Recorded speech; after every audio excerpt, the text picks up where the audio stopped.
আর তার জন্য তুমি আমার ছেলেকে যাবজ্জীবন কারাদণ্ড দেবে? বোঝার চেষ্টা করো মিনু, আজাদ খুন করেছে। যে আইনে আমি রক্ষক, সেই আইনের চোখে সে অপরাধী, আর তাই তাকে সাজা দিতে আমি বাধ্য হয়েছি। কিন্তু বাবা, খুন করা কি ভাইয়ার পেশা? যে সারাদিন কলেজে ছাত্রদের মানুষ করার চেষ্টা করে, সে কেন খুন করতে গেল? তাকে তুমি একবারও ভাবলে না? নিজের সন্তানের প্রতি স্নেহ, মায়া, মমতার চেয়ে তোমার কাছে আইন বড় হলো? বুঝলাম আমার ছেলে খুন করেছে, কিন্তু জীবনে একবারও কি তুমি আইন বাদ দিয়ে তোমার ছেলের পক্ষ নিতে পারলে না? তাকে খালাস করে দিতে পারলে না? না মিনু, না না, বিশ্বাস করো মিনু, যতটুকু কষ্ট তোমার হচ্ছে তার চেয়ে অনেক বেশি কষ্ট বুকের ভিতরে চেপে রেখে আমার আজাদকে আমি সাজা দিয়েছি। আজ যদি আমার সন্তানের যোগ্য বিচার না হতো, কাল থেকে লোকে আমার দিকে আঙুল তুলে বলতো, ওই যে দেখো ম্যাজিস্ট্রেট সাইদুর রহমান যে নিজের ছেলেকে নির্দোষ ঘোষণা করে ছেড়ে দিয়েছে।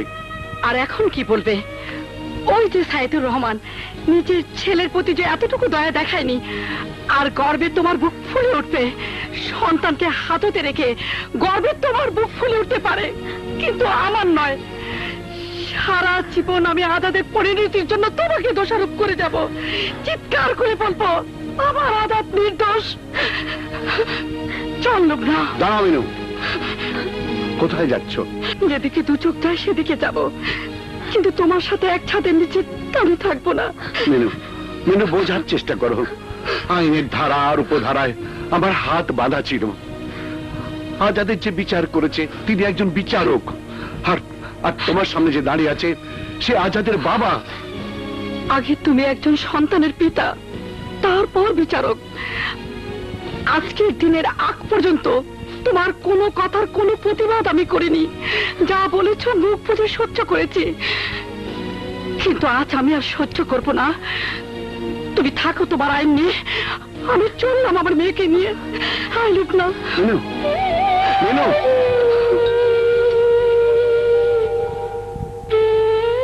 হে আল্লাহ, আমার কোন পাপে তুমি আমার সংসারটাকে ভেঙে দিলে? হে আল্লাহ, কেন এমন হলো? কেন এমন হলো? মা, আমি কার কাছে যাব? কারো কাছে নয় মা, আমার আর তোর বাবার কোনো আত্মীয় স্বজনের বাড়ি থেকে আমি নতুন কোনো প্রশ্নে জন্ম দিতে চাই না। কিন্তু মা, রাত হয়ে আসছে, কোথায় থাকবো, খাবো কি? আজাদ স্যারের মা আর বোন না, সে চিন্তা আপনাদের করতে হবে না। আপনারা আমার সাথে চলুন। কে আপনি? আমাদেরকে চিনেন কি করে? আমার নাম সালাম, আমি আজাদ স্যারের কলেজের পিয়ন।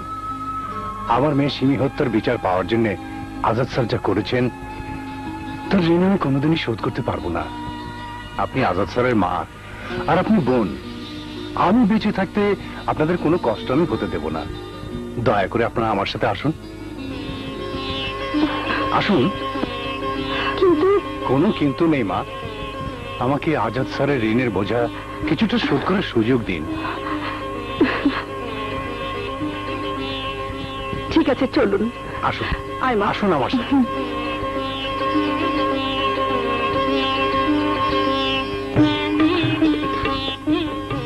আপনি এই বাড়িতে থাকেন? না মা, আমার মতো গরিবের এত সুন্দর বাড়ি আসবে কোত্থেকে?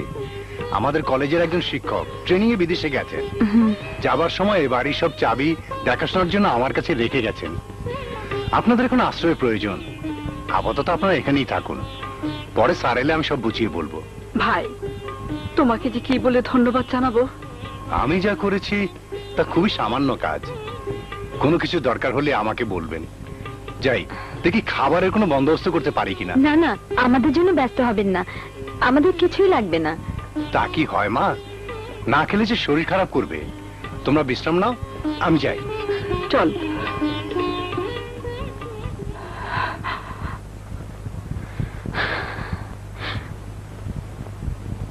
মা, ভাইয়া, আমার আজাদ এখন কি করছে? খোদা, তুমি আমার আজাদের হায়াত দারাজ করো, কোনো অনিষ্ট হতে দিও না, কোনো অনিষ্ট হতে দিও না। ওই হারামজাদা আজাদ জেলখানা থেকে বের হয়ে এসে আবার আক্রমণ করবে, সুতরাং ওকে জেলখানায় শেষ করতে হবে। ফকিরা, জি বস।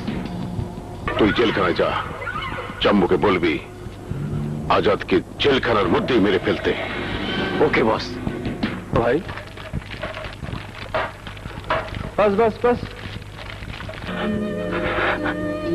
দুঃখ করো না বন্ধু, তুমি পরিস্থিতির শিকার। তুমি কাজ করেছো মনের টানে, কিন্তু বন্ধু মনের অনুভূতির দাম এই দুনিয়া তোমাকে দেবে না। তোমাকে কাজ করতে হবে বুদ্ধি দিয়ে, কৌশলে। হ্যাঁ, কিন্তু করবো কি করে?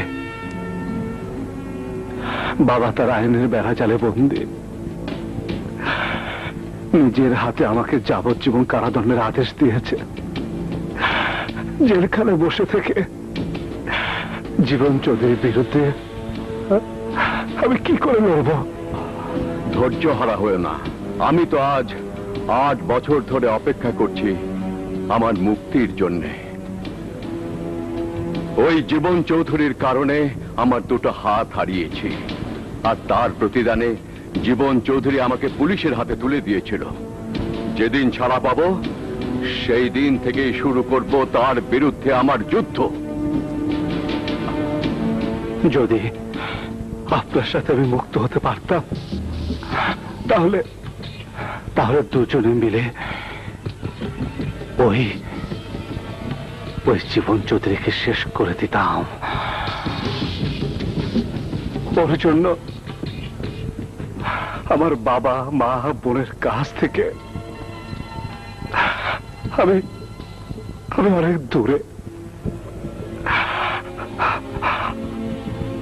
আমি ওকে ছাড়বো না, আমাকে ছাড়বো না। মায়ের কথা তোমার খুব মনে পড়ে, তাই না? হ্যাঁ, মা সারা জীবন আমাকে বাবার চোখ রাঙানোর হাত থেকে বাঁচিয়েছে। আমাকে না খাইয়ে একবারও খায়নি। আজ সেই মা আমার কারণে বাবার বাড়ি থেকে বের হয়ে গেছে। আল্লাহ জানেন আমার মা, আমার বোন কোথায় আছে, কি অবস্থায় আছে। আল্লাহ জানে চাচা, আল্লাহ জানে।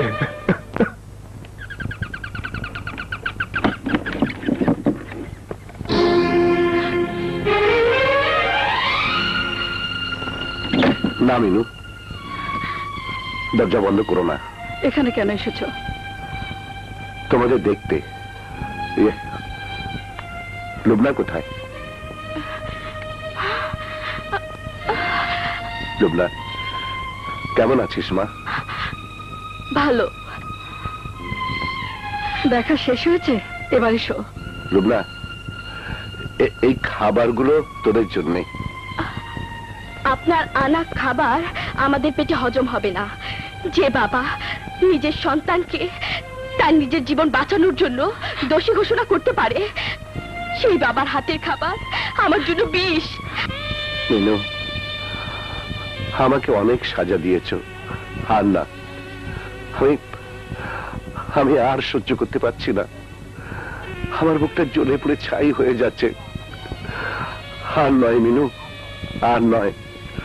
তুমি ফিরে চলো, লুবনাকে নিয়ে তুমি আমার বাড়িতে ফিরে চলো, ফিরে চলো। ফিরে যাব? কোন অধিকারে ফিরে যাব? কোন সম্পর্কে টানে ফিরে যাব? যে বাবা নিজের অরুজ্জার সন্তানের মর্যাদা দিতে পারে না, স্ত্রীর মর্যাদা সে কি করে দেবে? এসেছিলাম তোমাদের দেখতে, দেখে গেলাম, কিন্তু তোমাকে বলে যাই মিনু, আইন তোমার এক সন্তানকে তোমার বুক থেকে কেড়ে নিয়েছে বলে তুমি বাড়ি ছেড়ে চলে এসছো। আর তুমি আমার বুক থেকে 2 সন্তান কেড়ে নিয়েছো। তার কি হবে মিনু, তার কি হবে? আজাদের শোকে তুমি হয়রান, আর আমার বুকে যে আজাদ, লুবনা আর তোমাকে হারানোর ব্যথা, তার কি হবে? কি করে আমি সেই কষ্ট সহ্য করবো মিনু? জবাব দাও, জবাব দাও। ঘরের দরজা বন্ধ করলেই তোমার নিজের বিবেকের দরজা বন্ধ হবে না মিনু। আমি আবার আসবো, আমি আবার আসবো। যতবার তুমি আমাকে অপমান করে ফিরিয়ে দেবে ততবার আমি আসবো, ততবার আসবো। তোমাদেরকে আমি আপন করে নেব মিনু, তোমাদেরকে আমি আপন করে নেব।